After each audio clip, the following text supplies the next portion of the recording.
We've been together for 5 years, and John spoils me to the core. Everyone envies my luck, but I kept waiting for him to say, "I'll marry you." Eventually, I did get the words. One day, John's foster sister caused a fatal accident. John knelt and slipped a ring on my finger. "Sophia, would you take the fall for Jane? I promise to marry you when you get out." "I'll marry you," the world's most beautiful promise, delivered by John in the cruelest way. I didn't want to take the blame for Jane. John saw my hesitation. He pulled me close, appealing to my emotions. "Sophia, Jane just got into her dream college. Her future is just starting. She can't go to jail. It would ruin her." But I had just learned I got into my grad program too. My future was also just beginning. But what could I do? I loved John for 5 years. Everyone said he cherished me to the bone. Only I knew he was the charm cast deep in my heart. In hopes of marrying him, I tried to please everyone around him. John knew me too well. He knew I wouldn't pass up this chance. I gently caressed his helpless eyes. "Okay,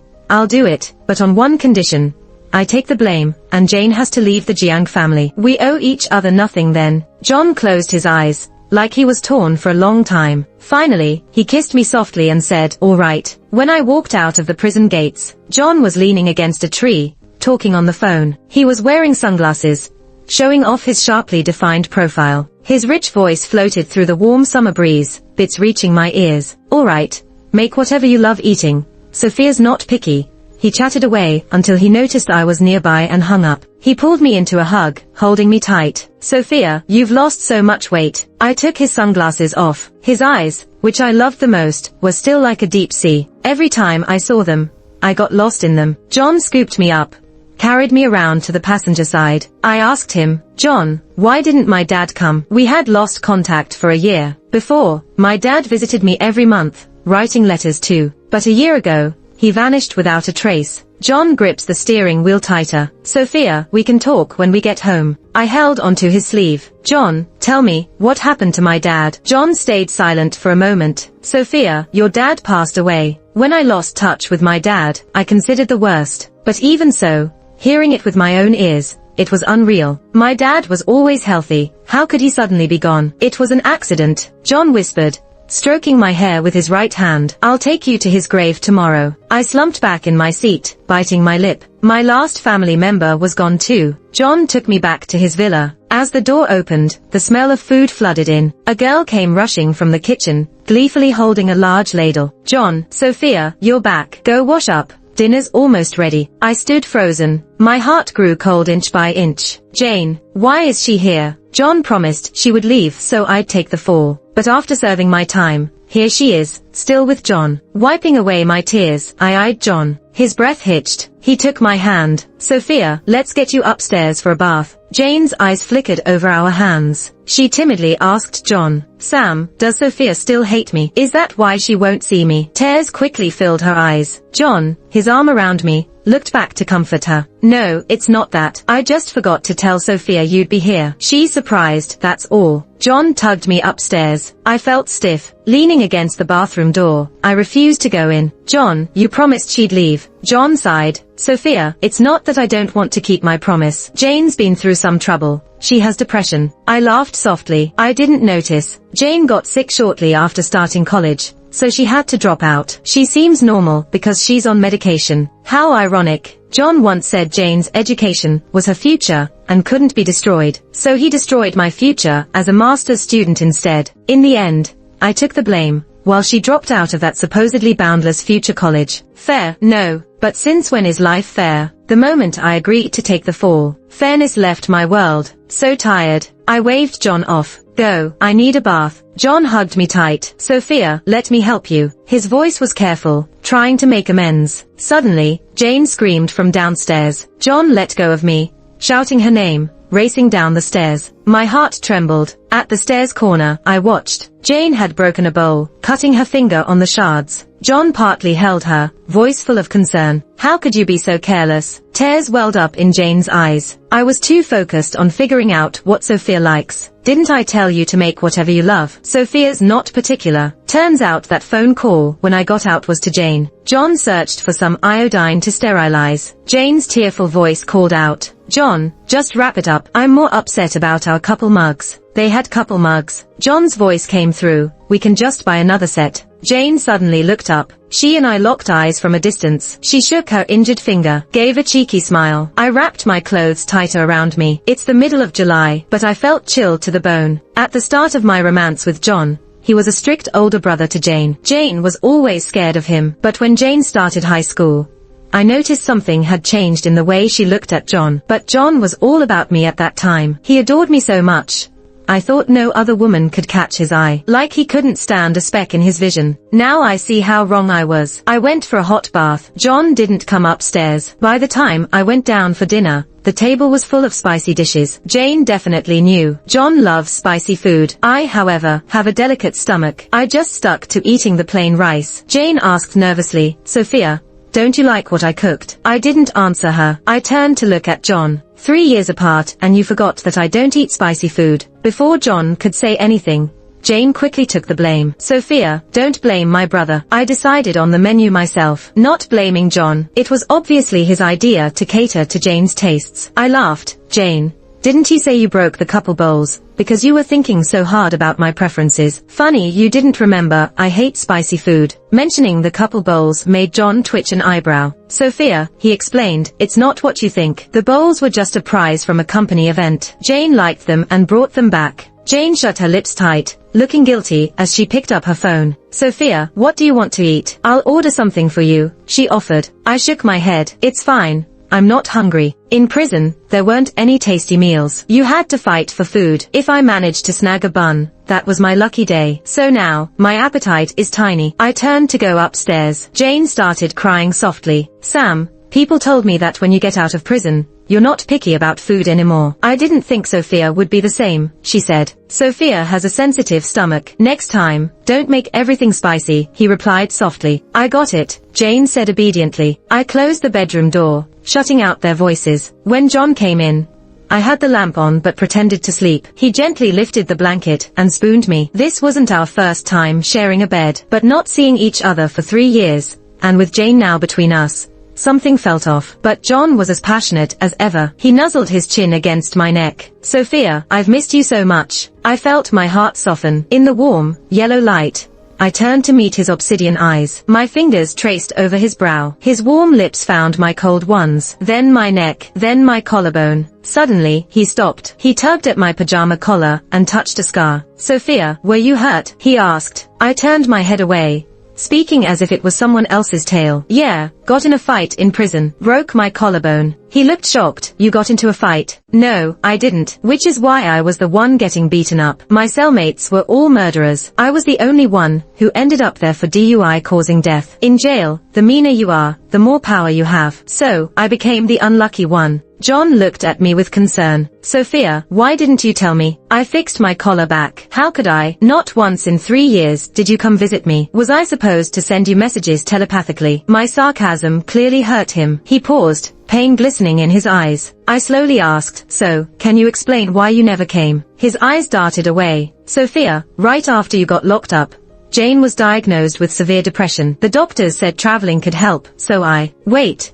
So while I took the blame for Jane and ended up in jail, getting my bones broken and face stomped on, he was traveling with Jane." I interrupted him. "Fine, let's just sleep." John still tried to explain. "Sophia, you don't know. Jane was really bad off. Ever since you got sentenced, she blamed herself constantly. Moving to college only added to it, and she fell into depression. I went to prison, and she felt guilty. Then why didn't she serve the time herself, instead of having me take the fall?" I sat up, my hands clenching into fists under the covers. I took the blame, but I was the one to blame for her depression instead. John's voice rose a notch. "Sophia, it's not Jane's fault. The decision for you to take the fall was mine." "Is that really true?" "No, it's not." John doesn't know. Before he even suggested I take the blame, Jane had already planned everything. Otherwise, how could the police not figure out that the DUI wasn't even committed by me? I suddenly laughed. John seemed annoyed by my laughter. I said, "John, you know what? The way things are makes me feel like, out of the 3 of us, I'm the odd one out." John clenched his teeth, then seized my shoulders and pinned me on the bed, coming close. "Sophia, I promised I'd marry you. What more do you want?" Just then, the bedroom door swung open. Jane stood there clutching a bunny toy, eyes red from crying. Brother, it's raining outside and I'm scared. She caught us in an intimate moment, her face visibly drained of color as she stood there, frozen. Suddenly, a strange happiness filled my heart. I reached out and hugged John's neck. So, we're going to get the marriage certificate tomorrow, okay? Jane staggered, nearly falling over. She bit her lips so hard they were about to bleed. John seemed to lose interest in me. He sat up straight and told me, tomorrow we have to visit your parents' graves. Another day, I'll find a good date for us to get the certificate. He turned down the AC a bit. I'll go keep Jane company. You should go to sleep. I grabbed him and looked at Jane. I'll accompany her. As soon as I spoke, Jane clutched her stuffed rabbit and crouched by the door. No, I don't want Sophia with me. She just got out of jail, and I'm scared. John quickly jumped out of bed. He turned to me and said, Sophia, Jane is very timid right now. Don't scare her. Then, he hugged Jane and took her back to her room. I was almost frozen. I had been to prison, so I scared her. But don't they know I went to prison on her behalf? When John came back, it was really late. We slept back to back all night. The next morning, John took me to the cemetery. My dad is buried with my mom. Looking at their photo, I couldn't stop crying. I asked John what exactly happened to my dad, but he kept avoiding the question. On the way down the mountain, he took me to a restaurant. The place was down at the foot of the mountain, and it was picturesque. It was the place where we had our first date. While we waited for our food, John hugged me from behind. Sophia, there's a guest house here. Why don't we stay here for the night? Without Jane around, he seemed just like the John from 3 years ago, who loved me dearly. I nodded and agreed. That night, John was very gentle, and I kept falling deeper for him. At that moment, it seemed he had become my everything again. Afterwards, I fell asleep in his arms, exhausted. Suddenly, the shrill ring of a phone woke me up. Jane's hysterical cries came through John's phone. Are you going to leave me? You're all I've got left. Please don't go away. John once told me Jane was an orphan,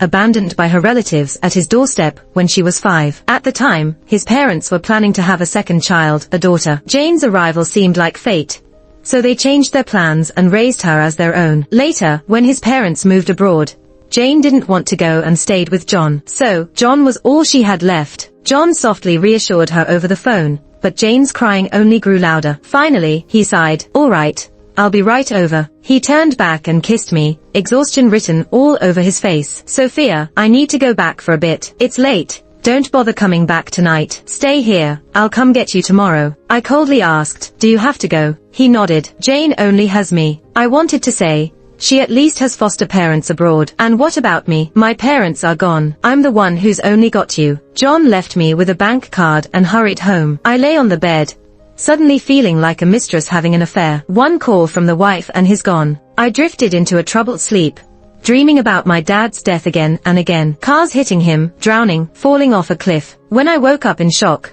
I didn't wait for John. I took a cab to my dad's school. My dad was a renowned linguistics professor at a local university and loved by his students. I found the principal to ask about my dad's cause of death. The principal's words struck me like lightning. Sophia, your dad sexually assaulted a female graduate student he mentored, and after being reported, he took his own life. That can't be true. My dad loved my mom deeply and was passionate about his work, never fooling around. After my mom died of breast cancer, countless young and beautiful women pursued him, but he never even looked at them. How could he possibly assault a student? The principal sighed deeply. I always said my father wasn't that kind of person, but the female student has irrefutable evidence. I don't know how I walked out of the school. I only know that when I got back to John's house, he greeted me with concern. Why weren't you waiting for me at the inn? And your phone was off. I handed him my dead phone. John, did you bring back my dad's trophy? After my mom died, my dad lived in the school dorm. The principal mentioned earlier that John had gone to sort through my dad's belongings. John helped me to the sofa. Most of his stuff was burned, but the national level trophy he valued, I kept it. Then, let me see it. Just as I spoke,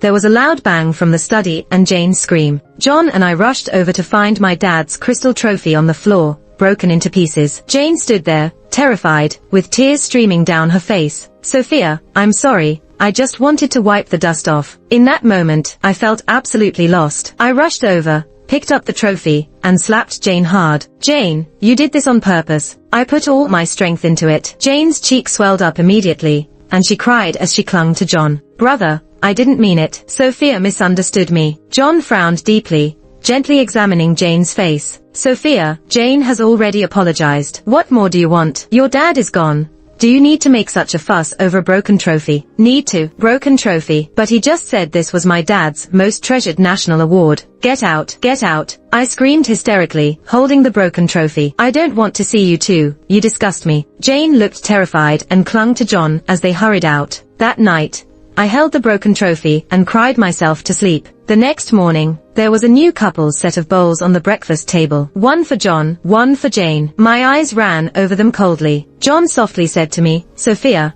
Jane has a bit of an OCD thing.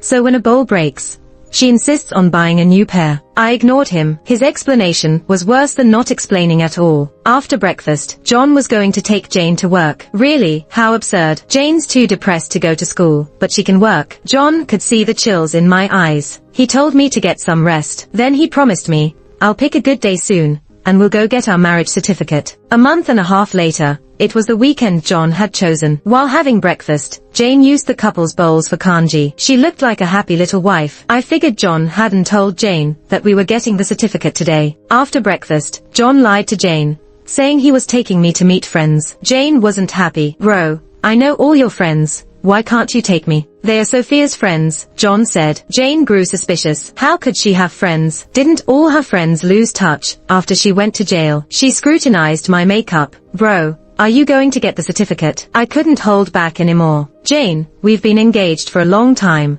Getting the certificate is only normal. Her eyes filled quickly with tears. Bro, you're getting married. Mom and Dad are overseas. It's just us. Why do you have to marry and leave me? She tried to hug John. I stepped between them. Jane, your brother promised to marry me when he asked me to take the fall for you. I've served my time. Do you want to go back on your word? Jane bit her lip, looking pitifully at John. John gently comforted her. Jane, Sophia will soon be your sister-in-law. You won't lose me. You'll just gain someone who loves you. Suddenly, Jane stepped back, her face tearful, but forcing a huge smile. Fine, I know. Sophia, you all go ahead, don't delay it. John praised her for being good. I followed him to the car. As we left, I saw Jane standing at the doorway, giving me a determined smile. My heart sank at that moment. At the marriage office, we got a number and waited. Just as our number was called, John's phone rang. He answered, turning pale. Sophia, it's the hospital. Jane's in the ER. She slit her wrists. He took back the marriage license application, apologizing to the clerk. I grabbed him. John, it'll just take a few minutes to get the certificate. Jane's already in the ER. Going there now won't change anything. Why do you have to leave right now? His eyes were burning with worry. Sophia, Jane attempted suicide because we're getting married. I can't upset her anymore. Let's push the date back, okay? I clenched and wouldn't let go. John, stay and get the certificate.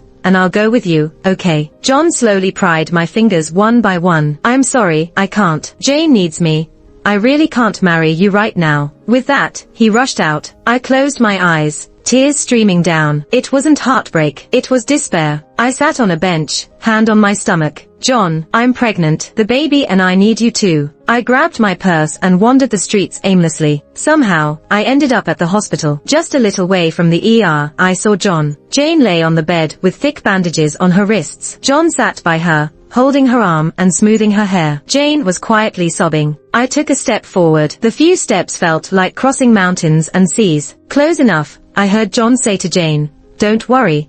I promise I won't marry Sophia. I froze there. Jane lifted tearful eyes, with joy and a bit of worry. But bro, Sophia says you promised to marry her. If you go back on your word for me, she'll hate you. John took tissues from the side and wiped her tears. So you shouldn't do anything silly again. Cooperate with the doctors on your depression. Once you're better and not afraid, then I'll fulfill my promise to Sophia. Jane nodded slightly. Okay. The hospital felt too cold. I was frozen inside. A doctor came over to talk to John about some matters. I overheard them referring to Jane as John's fiancée. I laughed at myself. As the doctor left, John looked up and saw me at the door. Sophia, why are you here? He started to come over to me, but Jane moaned suddenly. John sat back down, looking conflicted. Sophia, Jane's in a lot of pain.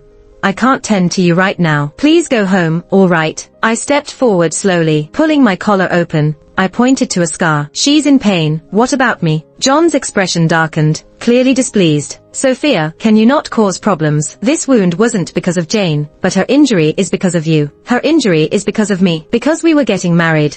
That's why your foster sister attempted suicide. Jane slightly lifted herself, her pale face twisted. Don't argue with Sophia over me, she said. such an understanding girl. I gave her a cold glance. John, this scar on my collarbone was for Jane. If it wasn't for her, I wouldn't have suffered. The ER was bustling. Doctors, nurses, and patients stared curiously at us. Someone started whispering. Turns out it's about raising a sister, poor sister-in-law. When the brother gets married, the sister slits her wrist. How shameless. John looked really upset. Jane struggled to get up. Brother, let's go home. I sneered. Not hurting anymore. Jane glared at me fiercely, wishing she could crush me with her stare. John half supported and half carried her up. I followed behind them, watching their rather compatible silhouettes. I remembered something my dad once told me. He said, Sophia, John isn't someone you can afford to love. When we got home, John stayed with Jane in her room for a long time. He only left when the company secretary called several times, and he had no choice. As he was going out, he looked at me, wanting to say something but held back. I paused while tying his tie, casually said, don't worry, as long as she doesn't pick on me, I won't make things difficult for her. After all, there is still a teacher-student bond between us. When I met John, Jane's grades were terrible. This was the main reason John was so strict with her. Back then, to please John, I took the initiative to tutor Jane, but she just couldn't grasp anything. I put in a lot of effort, barely helped her get into a junior college. Of course, without my help, she wouldn't even touch the door of a junior college. After John left, I called Sam, my dad's beloved student. My dad had preferred me and Sam as a couple, but I was hopelessly in love with John. My dad's unexpected passing hit Sam hard too. We chatted for a bit. After hanging up, I went to the study to sort out my certificates. When I opened the box, I found dozens of letters inside. They weren't my things. I opened them, found they were love letters Jane wrote to John. The letters were arranged in chronological order, like they were deliberately waiting for me to discover the sibling's secret. The date on the first letter was the day John introduced me to Jane. Jane wrote, John, today you brought a woman home. You said she's your girlfriend. I'm very sad. John, I thought I would become your girlfriend. Why didn't you wait for me to grow up? Second letter, John, you said you treat me like a sister, telling me not to overthink. You said you love Sophia, and that she'd be a good sister-in-law. But John, she's not pretty, and her skin isn't fair enough. How can she match you? John, you love me, right? You're just unable to break through social prejudices. So, you found Sophia to fool me, didn't you? I closed the letter, didn't read any further. I sealed the box, and as I reached the study door, Jane came in. She refused to step aside. Sophia, you've read those letters, haven't you? Yes, a sister with a delusional crush on her brother. My calm expression and tone angered her. A crush? You don't think I wrote those letters secretly, without daring to show them to my brother, do you? Sophia, you're clueless, aren't you? John read each of those letters. He couldn't even bear to throw them away. So, do you still think it's just a crush? My throat felt dry. I couldn't speak. My heart felt even heavier. I wanted to ask John and Jane what my 3 years meant to them. Was I a plaything for them? The hardships and pain I endured in prison flooded back like a tide. Finally, I couldn't hold it back. I slapped Jane. Jane, you and your brother make me sick. Sophia, what are you doing? John's furious voice came from downstairs. He rushed up and held the tearful Jane in his arms. Sophia, have you no compassion? Jane just had stitches, and this is how you treat her. No wonder she called saying she wanted to go to the company with me. If I hadn't come back in time, I wouldn't have seen this vicious side of you. Just as I was leaving, didn't you promise you wouldn't make things difficult for Jane? My heart was in so much pain that it felt numb. I thought with his overwhelming accusations, I would cry, but in reality, my throat and tear ducts felt stuffed with cotton. Though it felt sour and uncomfortable, I couldn't shed a single tear. I heard my empty voice rise. John, I did promise I wouldn't make things difficult for her, but the condition was she wouldn't provoke me. Also, if you make a promise, do you always have to keep it? I remember you promised to marry me, but now Jane cut her wrist, and you say our wedding has to be indefinitely postponed. Do your promises count for anything? John's voice was hoarse. He knew, outside the emergency room, I'd heard his conversation with Jane. Sophia, I didn't say the wedding was indefinitely postponed. I said we'd consider the wedding after Jane's condition improved. When her condition improves, when would that be? This kind of sickness can be faked anytime. If she refuses to let you go, does that mean you'll never marry me? John seemed unable to bear anymore. Sophia, Jane isn't who you think she is. She grew up with me.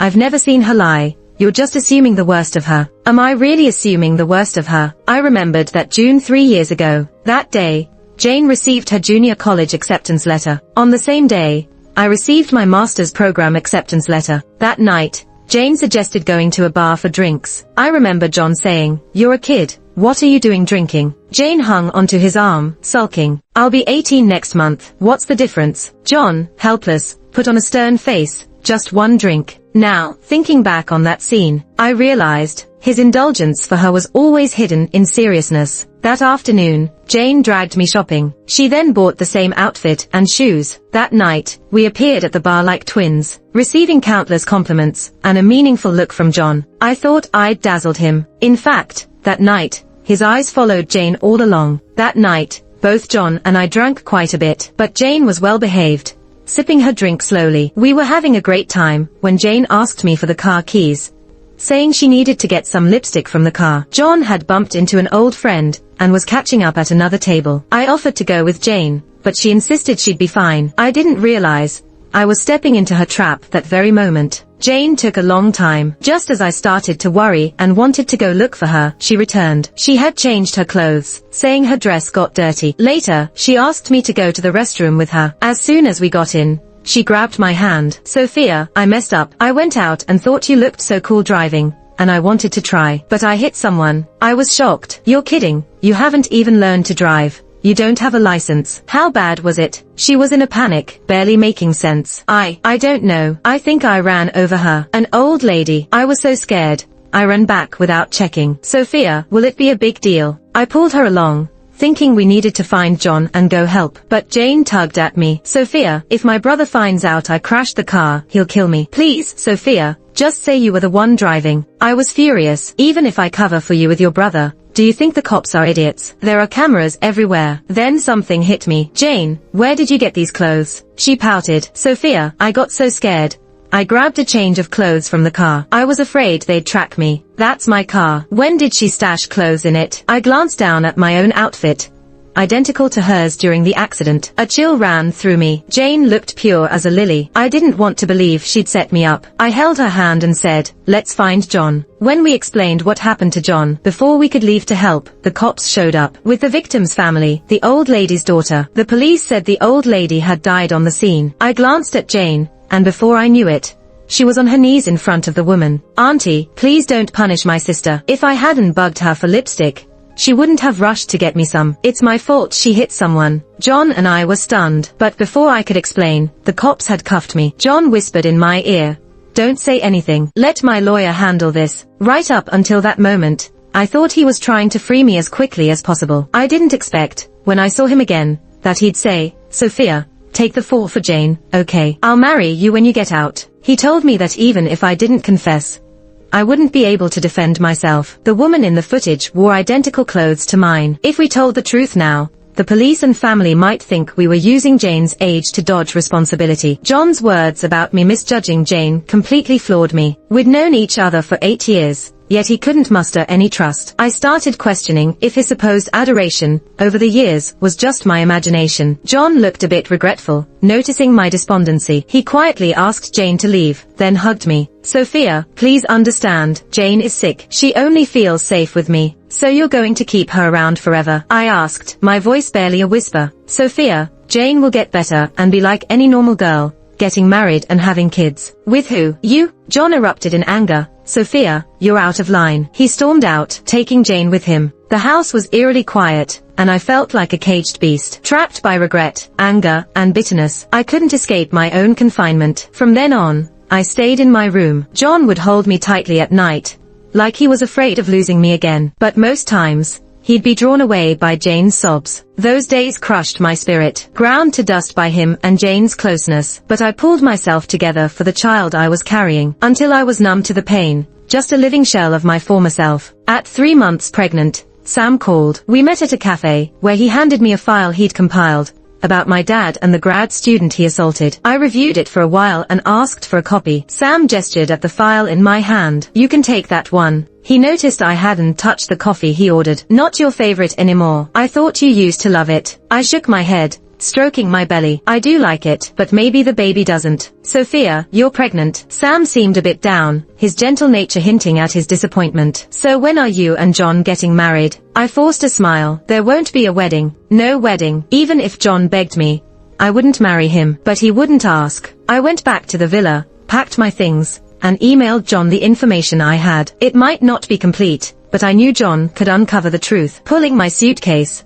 I glanced back at the villa. I remembered John's confession, calling me the brightest star in his sky. But things changed. In his eyes, I wasn't the brightest anymore. I was just a fleeting star about to disappear from his world. I landed in a small suburban village, and decided to stop there for a while. I rented a house and sent a message to Sam to let him know I was safe. Then, I turned off my phone. Every day, I watched the neighbor kids run freely down the country road. I listened to their bell-like laughter and imagined what my own child would be like when born. A month later, I turned my phone back on. I wanted to see if Sam had any updates for me. My phone was flooded with missed call notifications and messages. John had left me a bunch of texts. Plus, Jane had sent me an essay-like message. Sophia, I didn't think you'd be so devious. Leaving a pregnancy test behind, was that to make John regret his decisions? Are you just using the baby to tie him down? You must have seen John's messages by now. Yes, you succeeded. He's been searching painfully for you. But you should know, he's searching for the baby, not you. He will always love me the most. If I were you, I'd get rid of that child who'll never know a father's love and never come back. Her essay didn't mention the emails I left John about her true background. Seems like John's been secretly investigating. I stared at the phone screen for a while, then recorded and sent her a voice message. I don't know if he loves me, but at least he gave me a child. What about you? Has he ever even touched you? You claim I'm tying John with a baby. Aren't you doing the same? You're the pitiable one, using fake illness to keep him around. After sending it, I imagined Jane losing her mind with anger. I breathed a sigh of relief, and gently turned off my phone. Little did I know, Jane would find me because of that voice note. I hadn't realized that as I recorded it, the chimes in the village sounded off. Jane used that sound to narrow down where I was. Eventually, they found me in the village. That day, she looked at my slightly swollen belly and ran at me like mad. She picked up a brick from the ground and smashed it against my head, and then repeatedly kicked my abdomen with all her might. I struggled desperately, but the blood still stained my dress. Luckily, Sam had come to the village to find me. He subdued Jane and took me to the car. When I woke up, John was half kneeling at my bedside. Sam stood silently by the window, watching. What about the baby? My voice was hoarse. John's eyes were red from crying. With his reluctance to speak, my heart sank. The baby's gone, right? I'm sorry, John sobbed, pressing my hand to his lips. Sophia, it's all my fault for neglecting you. I didn't protect our child. I slowly turned my head away, my eyes blurred with tears. John, you know, I whispered,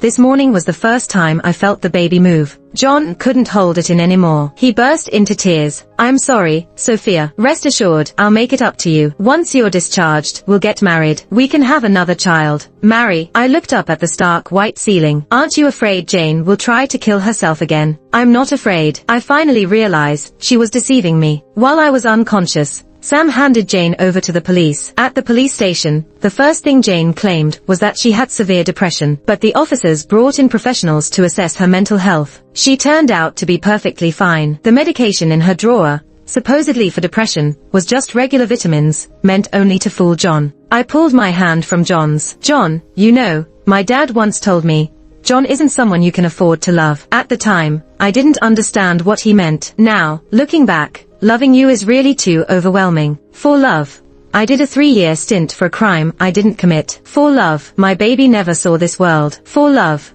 I almost got killed by Jane. For love, Jane drove my father to commit suicide with false accusations. From what Sam found, Jane wasn't an orphan at all. John's parents, before trying for another child, went for a checkup and met a couple working at the hospital. Those workers were Jane's birth parents. Knowing John's parents wanted a girl, they dropped Jane off at their doorstep. Jane was 5 then, fully aware of her parents' plot. Once grown, she kept in touch with them, financially supporting them. Jane even had a sister. Her sister was quite accomplished, becoming my father's graduate student by coincidence. Jane orchestrated everything to break me completely. She got her sister to falsely accuse my father of assault. My upright and dignified father, framed and humiliated, with those photos landing in Jane's hands. Jane herself went to my dad, using me to threaten him and driving him to his death. John must know all of this by now. His regret, honestly, disgusts me. Now he says he'll marry me once I'm out. But he once said he'd marry me when I got out of prison. That promise, it's lost its luster. It's completely unworthy of my anticipation. It's even repulsive now. On the day of the court verdict, Sam was by my side. I saw John again. Jane was convicted and got 15 years for her crimes. John looked unbelievably worn, like he'd aged decades. He begged me to come back to him, saying I was his true love, and he couldn't live without me. I just smiled. Sorry, Mr. John, let's let each other go. Move on from this cage of the heart. We both have brighter futures ahead. My future's with Sam. Jane's is in prison. And John's, well, John's future is filled with endless self-reproach. Let's all live our lives in peace if we can.